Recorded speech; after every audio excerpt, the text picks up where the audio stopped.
Yemen থেকে ছোড়া ক্ষেপণাস্ত্রর কারণে ইসরায়েলের তেল আবিব, জেরুজালেম সহ দেশটির মধ্যাঞ্চলের বিভিন্ন এলাকায় সতর্কতামূলক সাইরেন বাজছে। সোমবার ৮ জুন ইসরায়েলের প্রতিরক্ষা বাহিনী জানিয়েছে, ইয়েমেন থেকে ছোড়া ক্ষেপণাস্ত্র প্রতিহতে কাজ করছে তারা। ইসরায়েলের জরুরি সেবা সংস্থা মাগেন ডেভিড অ্যাডেম জানিয়েছে, হুতিদের ছোড়া ক্ষেপণাস্ত্র হামলায় কেউ আহত হয়েছে বা কোনো আঘাত হানার খবর তারা পায়নি। সংস্থাটি জানায়, আশ্রয় নিতে যাওয়ার পথে পড়ে যাওয়া এক ব্যক্তির চিকিৎসা চলছে। আইডিএফ জানিয়েছে, হুতিদের ক্ষেপণাস্ত্র সফলভাবে প্রতিহত করা হয়েছে। এখন আর কোনো হুমকি নেই, লোকজন আশ্রয়কেন্দ্র থেকে বেরিয়ে আসতে পারে।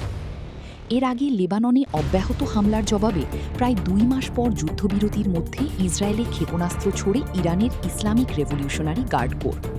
এরপর পশ্চিম ও মধ্য ইরানি সামরিক লক্ষ্যবস্তুতে প্রতিশোধমূলক হামলা চালায় ইসরায়েলি বিমান বাহিনী। ইরানের রাষ্ট্রীয় বার্তা সংস্থা আইআরএনের প্রতিবেদনে বলা হয়, আকাশ থেকে নিক্ষেপযোগ্য ব্যালিস্টিক ক্ষেপণাস্ত্র ব্যবহার করে ইরানের ভূখণ্ডে বিভিন্ন লক্ষ্যবস্তুতে হামলা চালিয়েছে ইসরায়েল। প্রতিবেদনে বলা হয়, ইসরায়েলের হামলার পর ইরানের ৩টি শহরে বিস্ফোরণের খবর পাওয়া গেছে। তেহরান, তাবরিজ ও ইস্পাহানে বেশ কয়েকটি বিস্ফোরণ হয়েছে। মধ্যাঞ্চলের কারাজ শহরের পাশেও বিস্ফোরণ হয়েছে বলে জানা গেছে। আল জাজিরা বলছে, তেহরানে অন্তত ২টি শক্তিশালী বিস্ফোরণের শব্দ শোনা গেছে, আর ইফসাহানে অন্তত ৩টি বিস্ফোরণ হয়েছে।